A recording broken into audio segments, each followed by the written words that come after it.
Hola a todos. Bienvenidos a Historia no contada, el canal donde exploramos los eventos menos conocidos pero fundamentales de la historia mundial.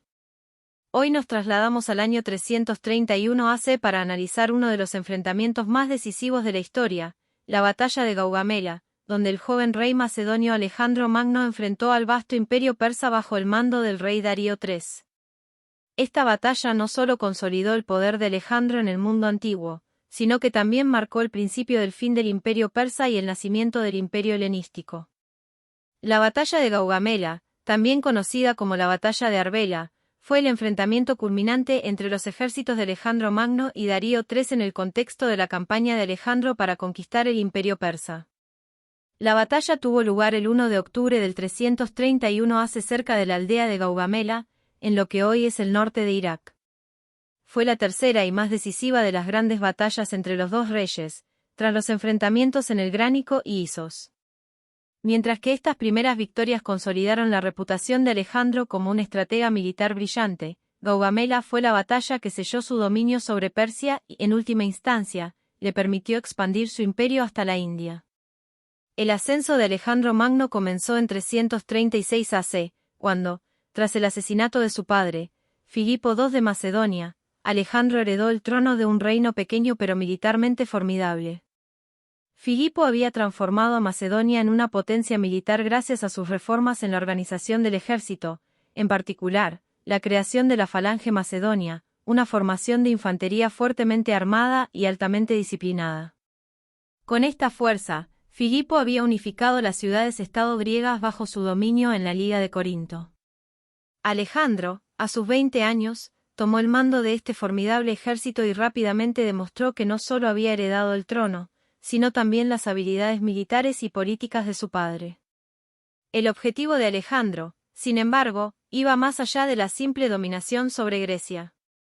Desde el principio, su ambición era expandir su reino hacia el este, en particular hacia el vasto y poderoso imperio persa, que por más de un siglo había sido la mayor potencia del mundo antiguo. La campaña de Alejandro contra Persia comenzó en 334 AC, cuando cruzó el estrecho de los Dardanelos con su ejército y entró en territorio persa. En la primera gran batalla de la campaña, en el río Gránico, Alejandro derrotó a los sátrapas persas que intentaban detener su avance. Tras la victoria en el Gránico, Alejandro continuó avanzando hacia el sur, liberando las ciudades griegas bajo control persa en la costa de Anatolia.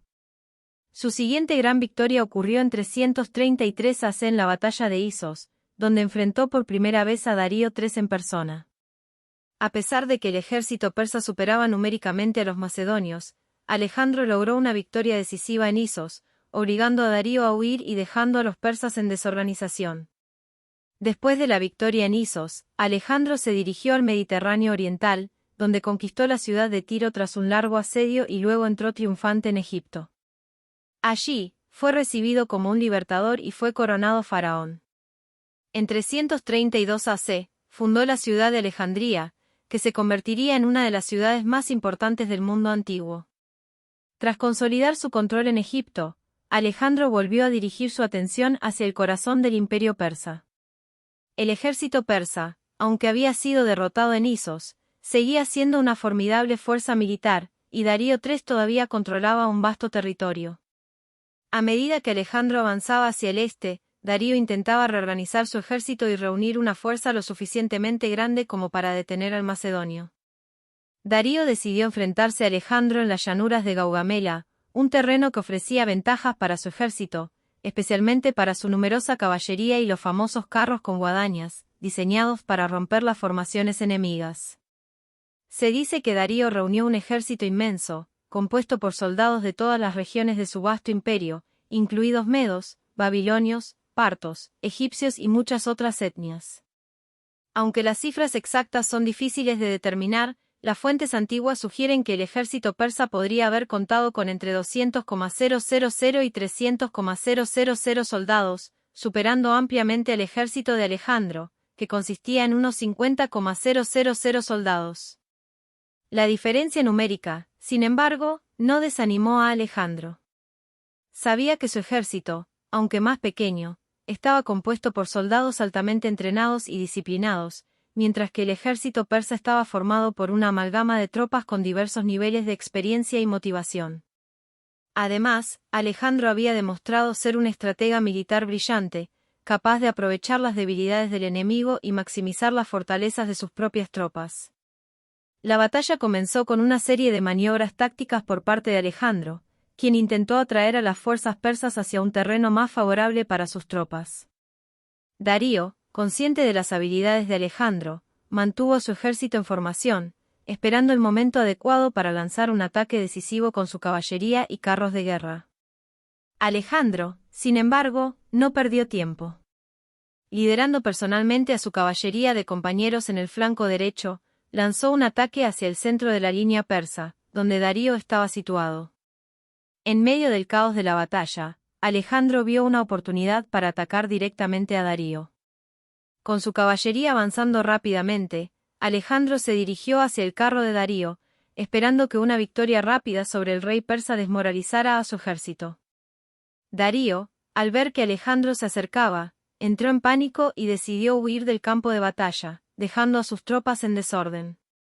La huida de Darío fue el punto de inflexión de la batalla. Sin su líder, el ejército persa comenzó a desmoronarse, y las tropas macedonias aprovecharon el desorden para atacar por todos los flancos. A pesar de la resistencia de algunas unidades persas, la victoria de Alejandro fue completa. Las bajas persas fueron inmensas, mientras que las pérdidas macedonias fueron relativamente pequeñas en comparación. Con la victoria en Gaugamela, Alejandro aseguró el control de la Mesopotamia y las riquezas del imperio persa. Darío, tras huir nuevamente, intentó reorganizar su ejército, pero fue finalmente traicionado por uno de sus propios sátrapas, Besos, quien lo capturó y lo asesinó poco después. La muerte de Darío marcó el colapso final del imperio persa y la consolidación de Alejandro como el nuevo amo del mundo conocido. La batalla de Gaugamela fue más que una simple victoria militar, fue un punto de inflexión en la historia del mundo antiguo. Con la derrota de Darío III, Alejandro no solo destruyó el imperio persa, sino que también abrió la puerta a la expansión de la cultura griega por todo el Oriente Medio, un proceso que se conocería como la hellenización. Tras la batalla, Alejandro continuó su campaña, avanzando hacia el este y conquistando regiones tan distantes como la India. El legado de Alejandro como uno de los más grandes conquistadores de la historia está profundamente entrelazado con su victoria en Gaugamela. Fue en esta batalla donde Alejandro demostró que, con estrategia, audacia y liderazgo, un ejército más pequeño podía derrotar a un enemigo mucho más grande. La batalla de Gaugamela sigue siendo un ejemplo de maestría militar estudiado por historiadores y estrategas hasta el día de hoy. Gracias por acompañarnos en este análisis de la batalla de Gaugamela. Si te gustó el episodio, no olvides suscribirte y activar la campanita para más historias reveladoras en Historia No Contada. Nos vemos en la próxima.